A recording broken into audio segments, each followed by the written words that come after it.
పిల్లలకు, పెద్దలకు అందరికీ విజ్ఞాన వినోదాన్ని అందించే చందమామ కథలకు స్వాగతం. ఈరోజు మూడవ కథని విందాం. కథ పేరు అర్థం లేని మాటలు. ఇక కథలోకి వెళ్తే, కర్పూర దేశాన్ని ఏలే ఇంద్రసేన మహారాజు ప్రజలను కన్నబిడ్డల కన్నా మిన్నగా చూసుకుంటాడని ప్రసిద్ధి. అయితే ఆయనలో ఒక గొప్ప లోపం కూడా ఉండేది. ఆయనకు అమితమైన రాజ్యకాంక్ష ఉండేది. తరచుగా యుద్ధాలు చేసేవాడు. యుద్ధాలలో ఆయన అపజయం అన్నది ఎరగడు. ఆయన ఏలుబడిలో ప్రజలు ఎంతో సుఖపడేవారు. కనుక ఆయన కిందకి వచ్చిన ఏ రాజ్యంలోనూ ప్రజలు తిరుగుబాటు చేయడం అంటూ జరిగేది కాదు. ఇంద్రసేనుడి పద్ధతి ఆయన మంత్రి అయిన సుదర్శనుడికి నచ్చేది కాదు. యుద్ధాల మూలంగా కలిగే అపార జననష్టము, ధననష్టము చూసి ఆయన బాధపడేవాడు. అయితే ప్రపంచమంతా జయించాలన్నంత కాంక్ష గల ఇంద్రసేనుడితో యుద్ధాలు మానమని చెప్పడం దుస్సాహసం. కానీ రాజ్యకాంక్ష అనే వ్యసనం లేకపోతే ఇంద్రసేనుడి వంటి ఉత్తముడు ఉండబోడు. ఆయన వ్యసనాన్ని తొలగించే అవకాశం కోసం మంత్రి సుదర్శనుడు ఎదురుచూడసాగాడు. ఇంద్రసేనుడు సరికొత్తగా లాక్షణిక దేశాన్ని జయించాడు.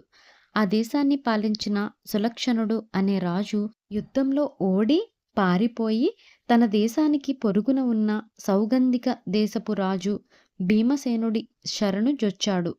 సౌగంధిక దేశం విశాలమైనది, సుభిక్షమైనది, అపారమైన సైనిక బలం కలది. అయితే ఆ దేశాన్ని ఏలే భీమసేనుడు శాంతికాముకుడు. ఏ దేశం మీద అతను యుద్ధానికి వెళ్ళేవాడు కాదు. ఏ రాజు అతనిపై యుద్ధానికి రావడానికి సాహసం చేయలేదు. భీమసేనుణ్ణి జయించాలన్నది ఇంద్రసేనుడి జీవితాశయాల్లో ఒకటి. భీమసేనుడు సులక్షణుడికి ఆశ్రయం ఇవ్వటం మూలాన భీమసేనుడు పైకి యుద్ధానికి వెళ్లే అవకాశం ఇంద్రసేనుడికి ఇప్పుడు కలిగింది. సులక్షణుణ్ణి తనకు వశపరచవలసిందని ఇంద్రసేనుడు భీమసేనుడికి కబురు పంపించాడు. భీమసేనుడు అందుకు నిరాకరించాడు.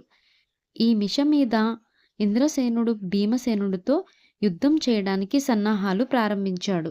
ఇందుకుగాను అతను లాక్షణిక దేశంలో మకాం పెట్టి సైన్యాన్ని సమీకరిస్తూ తన వేగుల వాళ్లను సౌగంధిక దేశానికి పంపాడు. అలా వెళ్ళిన ఇంద్రసేనుడి వేగుల వాళ్ల నాయకుడు చారుదత్తుడు.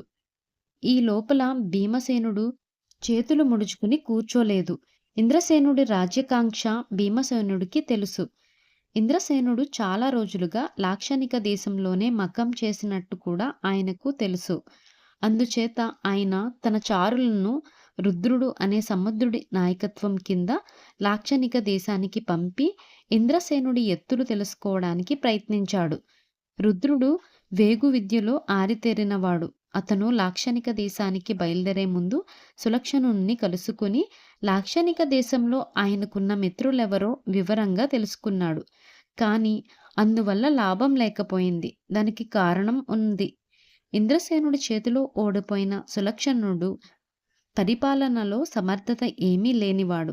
లాక్షణిక దేశం తన ఏలుబడిలో రాగానే ఇంద్రసేనుడు పరిపాలనలో అనేక సంస్కరణలు తెచ్చి ప్రజాభిమానానికి పాత్రుడు అయ్యాడు. సులక్షణుడికి మిత్రులుగా ఉండిన వారందరూ ఇప్పుడు ఇంద్రసేనుడి మిత్రులైపోయి అతడికి సహాయపడుతున్నారు. ఈ కారణం చేత భీమసేనుడి ప్రధాన చారుడైన రుద్రుడు సులువుగా ఇంద్రసేనుడికి దొరికిపోయాడు. బందీ అయిన రుద్రుడి ద్వారా ఇంద్రసేనుడు అతని మంత్రి సౌగంధిక దేశం రహస్యాలను రాబట్టడానికి ఎంతో ప్రయత్నించారు. కానీ రుద్రుడు తాను లాక్షణిక దేశం వాణ్ణని, తనకు సౌగంధిక దేశం గురించి ఏమీ తెలియదని అన్నాడు. ఇంద్రసేనుడికి కోపం వచ్చి తన మంత్రితో ఈ రాజద్రోహిని ఉరితీయించండి అన్నాడు. ఆ మాటకు రుద్రుడు చిన్నగా నవ్వి, మీరు నన్ను రాజద్రోహి అంటున్నారు. కానీ నన్ను ఏ ఇంట్లోనైతే పట్టుకున్నారో ఆ ఇంట్లోనే ఇంకా 3 రాజద్రోహులు ఉన్నారు. తమరు ఈ సంగతి విచారించండి అన్నాడు. అనవసర ప్రసంగం కట్టిపెట్టి అసలు సంగతి చెప్పు అన్నాడు ఇంద్రసేనుడు. రుద్రుడు నవ్వి, ఆ ఇంట్లో ఒక ముసలాయన ఉన్నాడు. ఆయన కాలంలో ఈ దేశాన్ని సూర్యవంశపు రాజులు పాలించేవారు. అప్పుడు యుద్ధం జరిగి ఈ దేశం చంద్రవంశపు రాజులు ఏలుబడి కిందకి వచ్చింది. ముసలాయన చంద్రవంశపు రాజులను ప్రభువులుగా ఆమోదించాడు. ఆ విధంగా ఆయన రాజద్రోహి అయ్యాడు. తరువాత చంద్రవంశపు రాజును సులక్షణుడి తండ్రి జయించాడు. ముసలాయన కొడుకు సులక్షణుడి తండ్రిని సేవించి తాను రాజద్రోహం చేశాడు. ముసలాయన మనవడి కాలంలో మీరు సులక్షణుణ్ణి తరిమేసి ఏలిక అయ్యారు. అతగాడు నన్ను సులక్షణుడి మిత్రుణ్ణన్న అనుమానంతో మీకు అప్పగించాడు. అతగాడు కూడా రాజద్రోహే కదా అన్నాడు. ఆ మాటలు విని ఇంద్రసేనుడి మనసు అదోలా అయిపోయింది. ఆయన ఒక్క నిమిషం ఆలోచించి వాళ్ళ సంగతి ఏమైనా నువ్వు నిస్సందేహంగా రాజద్రోహివి అన్నాడు. పట్టుబడే క్షణం క్రితం కూడా నేను రాజభక్తుణ్ణే. రాజభక్తుడికి రాజద్రోహికి మధ్య ఒక్క క్షణం తేడా అన్నాడు రుద్రుడు. మూర్ఖుడా, నువ్వు మళ్ళీ రాజభక్తుడివి కావాలంటే కాలచక్రం వెనక్కి తిరగాలి అంటూ ఇంద్రసేనుడు బయటికి వచ్చేశాడు. ఆయన వెంట బయటికి వచ్చిన మంత్రి సుదర్శనుడు ఆయనతో ప్రభువులు మన్నిస్తే రుద్రుణ్ణి రాజభక్తుణ్ణి చెయ్యటానికి కాలచక్రం వెనక్కి తిరిగి రాయవలసిన అవసరం లేదు. మరొక మార్గం ఉంది. ముందు ఈ లేఖ చూడండి అంటూ రాజుకి ఒక లేఖ అందించాడు. ఆ లేఖ చూసి చంద్రసేనుడు కలవరపడ్డాడు. తన చారులలో ఉత్తమమైన చారుదత్తుడు భీమసేనుడికి దొరికిపోయాడు. ఎలాంటి హాని కలిగించకుండా రుద్రుణ్ణి వదిలిపెట్టేటట్టయితే చారుదత్తుణ్ణి వదులుతానని భీమసేనుడు ఆ లేఖ ద్వారా ఇంద్రసేనుడికి తెలియజేశాడు. కర్తవ్యం ఏమిటి అని ఇంద్రసేనుడు తన మంత్రిని అడిగాడు. రుద్రుణ్ణి వదిలేయటమే అన్నాడు సుదర్శనుడు.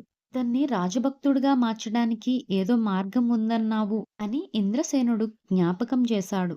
మన సరిహద్దు దాటగానే రుద్రుడు రాజభక్తుడైపోతాడు. రాజభక్తుడికి రాజద్రోహికి సరిహద్దు గీతే అడ్డం అన్నాడు సుదర్శనుడు. అంతే అంటావా?